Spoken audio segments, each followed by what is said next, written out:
بسم الله الرحمن الرحيم. الرحمن علم القرآن، خلق الإنسان، علمه البيان. الشمس والقمر بحسبان، والنجم والشجر يسجدان. والسماء رفعها ووضع الميزان، ألا تطغوا في الميزان، وأقيموا الوزن بالقسط ولا تخسروا الميزان. والأرض وضعها للأنام، فيها فاكهة والنخل ذات الأكمام، والحب ذو العصف والريحان. فبأي آلاء ربكما تكذبان؟ خلق الإنسان من صلصال كالفخار، وخلق الجان من مارج من نار. فبأي آلاء ربكما تكذبان؟ رب المشرقين ورب المغربين، فبأي آلاء ربكما تكذبان؟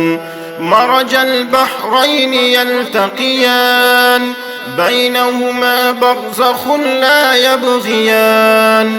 فبأي آلاء ربكما تكذبان؟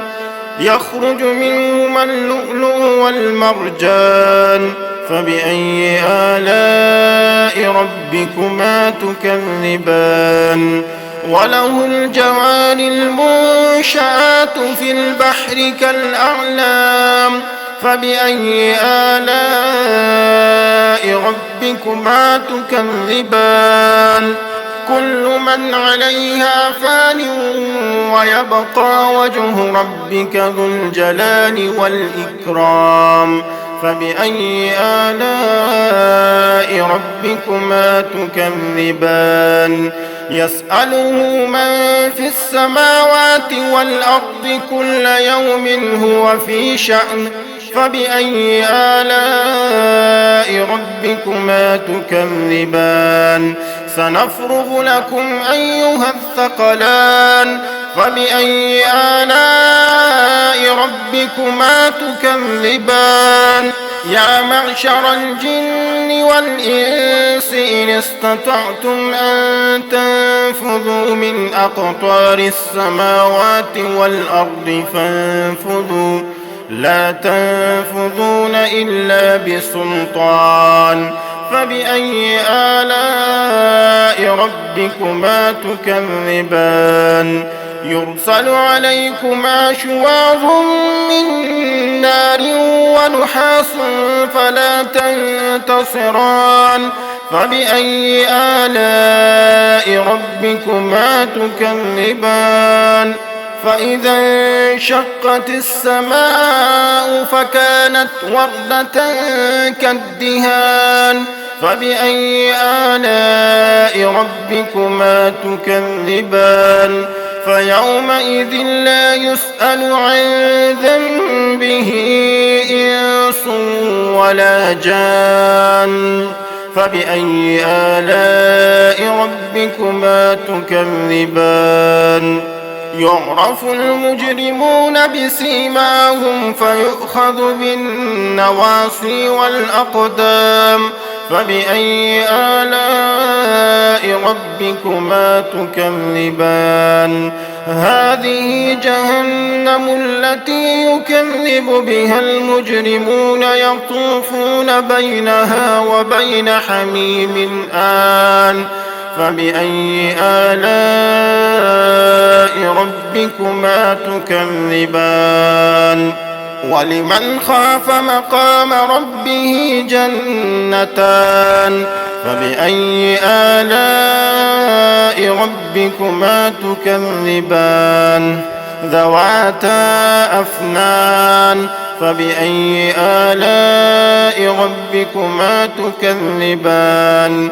فيهما عينان تجريان فبأي آلاء ربكما تكذبان فيهما من كل فاكهة زوجان فبأي آلاء ربكما تكذبان متكئين على فرش بطائنها من استبرق وجنى الجنتين دان فبأي آلاء ربكما تكذبان فيهن قاصرات الطرف لم يطمثهن إنس قبلهم ولا جان فبأي آلاء ربكما تكذبان كأنهن الياقوت والمرجان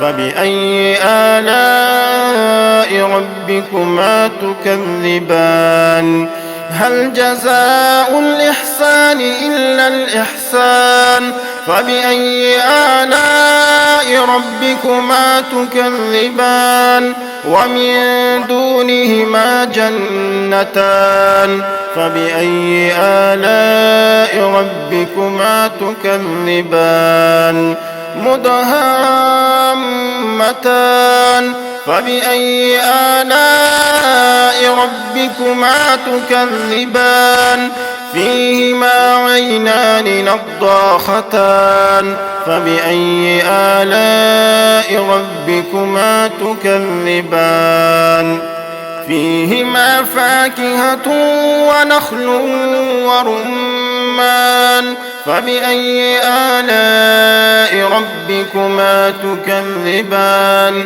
فيهن خيرات حسان فبأي آلاء ربكما تكذبان حور مقصورات في الخيام فبأي آلاء ربكما تكذبان لم يطمثهن إنس قبلهم ولا جان فبأي آلاء ربكما تكذبان متكئين على رفرف خضر وعبقري حسان فبأي آلاء ربكما تكذبان تبارك اسم ربك ذي الجلال والإكرام